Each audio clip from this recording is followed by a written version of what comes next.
"I don't need a brat like you," he sneered, and I was stunned to see my father laughing mockingly. "Sorry, but I'm not gonna take care of you. You're in high school now, you can live on your own, right? I'm running off with my lover, so don't ever contact me again." Just after my mother's death, without attending her funeral, my father announced he was eloping with his mistress. I was utterly disillusioned with him and didn't feel like stopping him. "Go ahead, I will never contact you." "Thanks, I'm lucky to have an understanding daughter like you," he said, and left the house. I thought we'd never meet again. Considering how terrible a father he was, I felt almost relieved to be rid of him. Yet, just 3 days later, I got an incessant call from him. I thought about ignoring it but decided to answer. "Who is this?" And then came unbelievable words from my father on the other end of the line. "My name is Emily Young, a freshman in high school. You might think I'm enjoying the typical high school life, but my home situation was far from ideal. And it was all because of my father.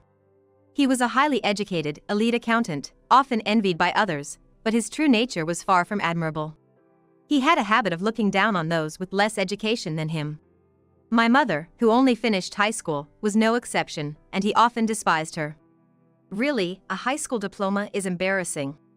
Without me, you couldn't survive. In front of me, he would insult my mother, who seemed to have no love for him. But as he said, she struggled to be financially independent and couldn't divorce him. So, she always encouraged me to study hard. Don't end up like me.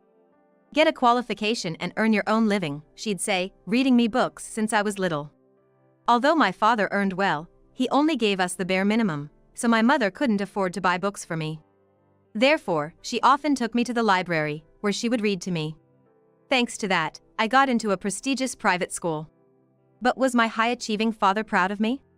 Not at all. He had no interest in me, not even knowing which high school I attended.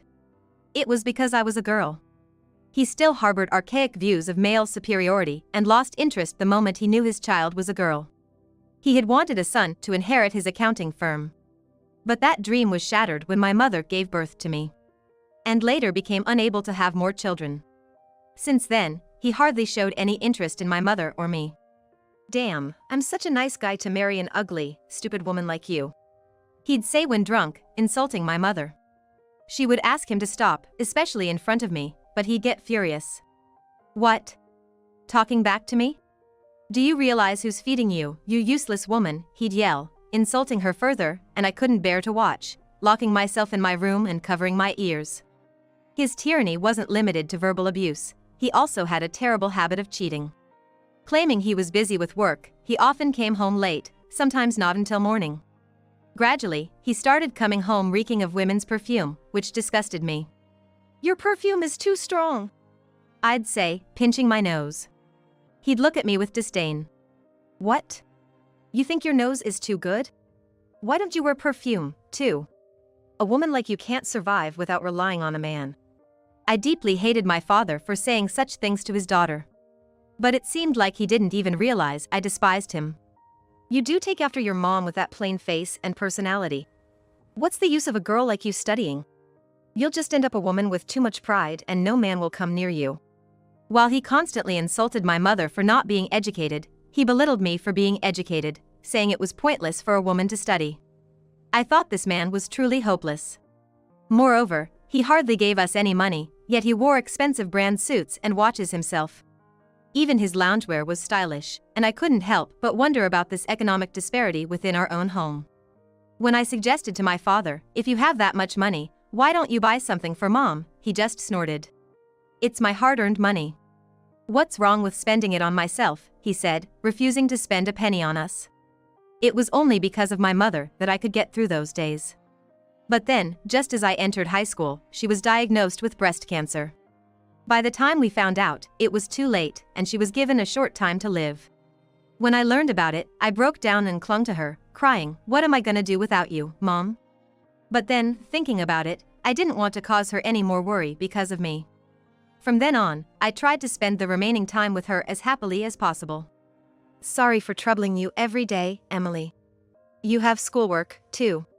You don't need to visit me so often," she would say with a relatively cheerful smile when I visited her in the hospital. "I come because I want to see you, Mom." Plus, staying at home means seeing that drunken father of mine. I can't stand even looking at him, I replied, to which my mother's expression turned a bit sad. I'm sorry for making you feel that way about your father. I always hoped you and your dad would get along. I'm sorry, Mom, but that's impossible. You do all the housework and take care of me, and he just looks down on you for it. I said irritably, and my mother sighed slightly. That's because I'm of no use in society, she said. That's not true, Mom. I replied, but she just gave a faint, sad smile. My father didn't visit my mother in the hospital at all. He hardly ever came home either. Once, when I did see him at home, I asked him to visit Mom, but he refused. I'm busy with work. You, her daughter, should visit her. Damn, her suddenly getting sick and leaving all the housework undone is such a nuisance. How can you talk like that? Can't you at least worry about Mom a little? I said, and he replied with disgust, worry? I'm more worried about my own future. She promised to take care of me for life, and now she gets sick so soon. It's unbelievable. I couldn't contain my anger and glared at him. What's with that look? You do realize you're living off me, right? I wanted to leave this house, but frustratingly, he was right. I was still a freshman in high school and under his roof. Then, a month later, my mother passed away. Grieving, I was busy preparing for her funeral. My father insisted we didn't need to have a funeral and didn't help at all, but I wanted to give my mother a modest funeral. I called him, busy with work and not coming home. Hey, I've decided to hold a funeral for Mom, so please come. When did I stop calling him Dad? That thought crossed my mind, but I had no intention of using that term ever again. Then, in an irritated tone, he replied. Damn, I told you we don't need a funeral. I'm not gonna spend any money on that, you know. I'll work and pay you back in the future. So, please, at least come to the funeral. I'm busy that day. Plus, I hate such pathetic events like funerals, he said, and hung up unilaterally. I was left speechless. Even if our relationship had soured, he was still married to her for years. Yet, he wouldn't be there for her final moments or even attend her funeral. This was the last straw for me. I completely lost any respect for my father. The next day, something unusual happened. I thought it was rare for my father to be home, but there he was in the living room, with a big suitcase. Seeing my puzzled face, he blurted out.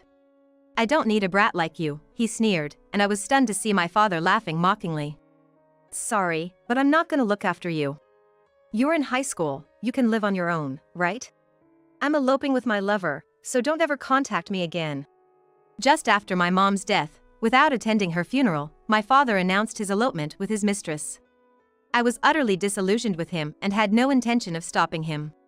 Just do what you want, I definitely won't contact you. Thanks, I'm lucky to have such an understanding daughter, he said and left the house. I thought that was the last time we'd see each other. Considering how terrible he was as a father, I felt strangely refreshed to be rid of him. Yet, just 3 days later, I received an incessant call from him. I thought about ignoring it, but then decided to answer. Who is this? Caught off guard by my response, he stuttered. You. How can you ask who is this to your own father? I retorted just as fiercely. You really think I still consider you my father? Are you stupid? At this, he seemed even more flustered. Hey, you've done something terrible, you know? Because of you, I might lose my job. What are you talking about? I haven't done anything. Weren't you the one who said never to contact you again? I replied nonchalantly. Then, at the peak of his anger, he shouted over the phone. Is this really the time for that? I know it's your doing. Listening to him huffing and puffing in anger, I couldn't help but laugh. Yes, he was right. The predicament he found himself in was my doing. This goes back to before my mom was diagnosed with breast cancer. Fed up with my father's constant infidelity, I decided to gather evidence of his affairs by looking through his phone. When he was drunk, he often carelessly left his phone unlocked and fell asleep. I quickly took his phone from his hand and started sifting through the photos. There they were, countless photos of my father with a woman who seemed to be his mistress. I saved those photos to my phone. Then, I set out to uncover the identity of this mistress. But being a high school student, my options were limited. As I was pondering what to do, a close friend mentioned, you know, my friend's cousin is a private detective. I begged the friend to introduce me to his cousin, and then asked the detective to investigate my father's mistress. "Okay, I'll do it for my cousin's sake, and you can pay me later," said the detective, taking on the job. The investigation turned up something very interesting. The mistress was named Natalie Grubb. Apparently 32 years old, living alone in a fancy condo. But this condo is too big for one person. The detective mused, digging deeper. He discovered that Natalie had a husband who was on an overseas assignment. My father, who believed Natalie to be single, was in for a rude awakening. When I found out, I couldn't help but laugh. The day my father completely abandoned me and left the house, I sent the photos of his affair with Natalie to her overseas husband. Half of the photos were taken from my father's phone, and the rest were taken by the detective. And then, probably a furious call from Natalie's husband reached my father. I could hear his excited voice on the phone. "A letter was included in the photos sent to Natalie's husband, right? Your wife is having an affair with my dad. You wrote and sent that, didn't you?" "Yeah, you heard about that?" "Well, it can't be helped." "Yes, I did it, but what about it?" "I just told the truth," I said, and he was at a loss for words, trembling with anger. "By the way, planning to elope without even knowing she was married, that's just stupid," I added, which seemed to infuriate him further. "What do you mean stupid talking to your parent like that? What you did is not just telling a husband about his wife's affair. It's more serious than that," he said gravely. Curious, I asked in a puzzled tone. What do you mean?" "That's the problem, you don't understand the gravity of the situation," my father continued, his voice trembling. "Natalie's husband, he was an important executive at a major client of my company." "No way, really?" I exclaimed in surprise, but I already knew that. Unaware of this, my father lamented in a dark tone. "Oh, I'm finished. How did it come to this?" The detective's investigation had revealed that Natalie's husband was an executive at S Corporation, a publicly listed company, and a key client of my father's firm. When I learned that S Corp was a major client of my father's company, I felt a thrilling sense of excitement. This was my chance for revenge for my mother. "Natalie's husband stormed into the office yesterday. He spread the affair photos of me and Natalie all over the company. I was so shocked, I froze for a moment." "Serves you right," I said coolly. "Quiet. You have no idea how much contempt I faced from my employees. Me, the president, being ridiculed by those lower-level employees, it's humiliating." I couldn't help but laugh at his words. My father, always so proud and looking down on everyone else, was now scorned by his own employees. The irony was too much. "Then, the president of S Corp called and said they're ending their business with us." "Wow, that's serious." "You really don't get it, do you? It's not just that. After S Corp pulled out, all my employees submitted their resignations." I was shocked at his words. "Everyone? Why would they do that?" "Because without S Corp, my company is finished." "Is that so?" My father's accounting firm was a small office with about 5 employees. He was in charge of sales, but he hated it due to his high pride. Apparently, almost all the firm's revenue came from S Corp. The employees, fed up with my father's tyranny, must have decided to leave en masse once S Corp withdrew. I was surprised that things had escalated to this extent. But given everything my father had done, it felt like just desserts. Natalie had left him, his employees were gone, and my father was now completely alone. He had always been indifferent to my mother and me, but it turned out he was weak to loneliness, which probably led to his repeated infidelity. Feeling lonely, he suddenly made an outrageous proposition. "Well, it's fine. I was thinking of coming back home anyway." "What do you mean?" "Well, I've broken up with Natalie, and I'm all alone now. I thought I'd come live with you." His audacious suggestion was revolting to me. How could he have the nerve to come back now? As if we could ever live together harmoniously after everything. "There's no way I'm living with you. I don't want to live with you at all." I flatly rejected his proposal. Yet, seemingly oblivious to how much I despised him, he clung to the idea. "Don't be so stubborn, you're still in high school, aren't you? Still a child. You should want to live with your parent, right?" The audacity of his statement was astounding, especially after he'd said I could live on my own because I was in high school. How can he shamelessly say such a thing? Unfortunately for you, I can live just fine without you. In fact, my life would be a mess with you around, so don't you dare come back. I said, and he became angry. What are you talking about? That house you're living in is my house. It's only natural for me to return. No matter what you say, I'm definitely coming back. Faced with that reality, I had no choice but to concede. That's true, this house is in my father's name, so I don't have the right to refuse him. That's true.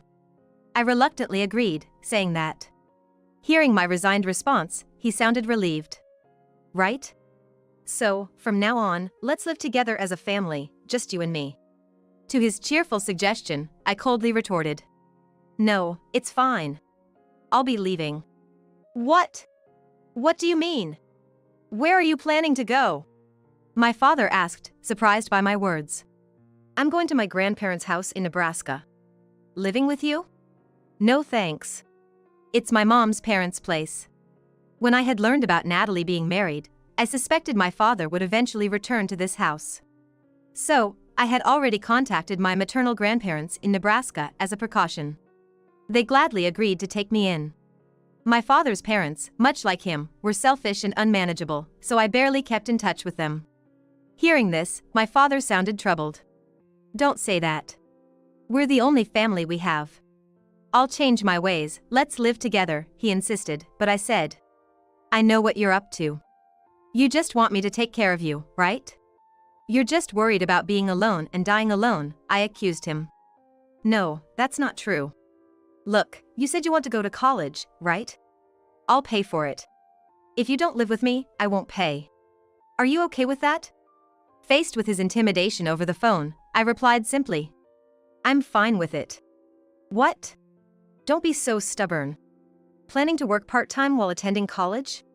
It's hard, you know. Just give up on that idea. As usual, my father belittled me, but I informed him. I have the life insurance money that Mom left me. What? He sounded completely taken aback. Life insurance? You mean she had a policy? Yes. Yes, after my mother passed away, she had made sure I wouldn't struggle financially by taking out a life insurance policy. She had become ill after giving birth to me, and that's when she started worrying about what would happen to me if she fell ill again and left me alone. My father had no interest in me since then, and his infidelity was rampant. She was worried that after she was gone, he wouldn't provide me with enough money for college or even basic living expenses. So, she managed with the meager allowance my father gave and did some work from home without him knowing, just so she could pay for the insurance. Wait a minute. Where did the money for that insurance premium come from? She was just a housewife, right? So, does that mean she used my money to pay for it? My father said, as stingy as ever. If she took out insurance with my money, then I should get the payout, right? I couldn't believe he'd think there's a law for that, but I told him. No, you're wrong. Mom was working from home while being a housewife. She used that money for the insurance. What? My father, who had lived as he pleased, didn't want my mother working outside and never allowed her to even have a part-time job. So, she chose work she could do from home and earned a small income without him knowing. Hearing this, he muttered. I've been deceived. She was doing all that behind my back. I couldn't hold back my anger at his words. Deceived, really? Can you believe it? She struggled so much because you only gave her the bare minimum to live on. All my clothes were bought from auction sites. I never got new clothes. I don't think she ever spent money on herself. He was silent, unable to make a sound. And yet, you were out there splurging on brand-name goods and luxury items, enjoying life alone. You're the worst. But I had to spend on my appearance for work. Those extravagances you're talking about, they were for entertaining clients. He tried to justify, but I wasn't fooled. Sure, there were some client entertainments, but I also knew about the trips and lavish meals he enjoyed with his mistresses, while never giving a single gift to my mother or me. Remembering all this, thoroughly disgusted, I said. That's enough. I've lived with you for over a decade. I know what kind of person you are. Sorry, but don't ever contact me again. I said sharply, and although my father raised his voice saying, wait, I didn't care and hung up the phone. After that, it seems my father's company went bankrupt in no time. He had been using the company's funds for himself, expecting revenue from S Corporation. Once the dealings with S Corporation ceased, his company quickly fell into financial ruin and went bankrupt. Even after the bankruptcy, there were no job offers for my father, and his earnings plummeted. This was because rumors that he had an affair with the wife of an executive at S Corporation spread quickly within the industry, tarnishing his reputation. Still, my prideful father, unable to apologize to anyone, didn't make much effort in sales and ended up lost. Eventually, he couldn't even pay the mortgage and had to let go of the house. He tried to turn to his own parents for help, but they refused to take in such a selfish son. They even disowned him, saying, "He's no longer our son," after he had socially and financially ruined himself. Having lost his home, family, and mistress, my father is now apparently living on the streets. Never having faced failure before, he seems mentally weak and unable to rejoin society. As for me, after the memorial service for my mother, I've moved in with my grandmother in Nebraska and am finally settling into a somewhat stable life. My grandmother in Nebraska, much like my mother, is very kind and an excellent cook, and I'm enjoying a more comfortable life than when I was living at my parents' house. On my days off, I visit my mother's grave with my grandmother, and we often eat Mont Blanc cake, my mother's favorite, on our way back home. My high school life is going well, and I'm spending happy days with my friends, trying to make up for the dark times I've endured.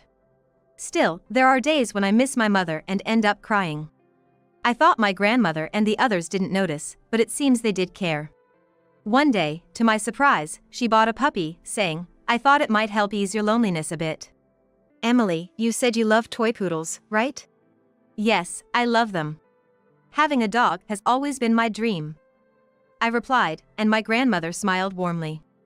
I was absolutely smitten with the puppy, wagging its tail as if it would fall off. Being licked on the face by the puppy, I decided in my heart to gradually increase my happiness like this.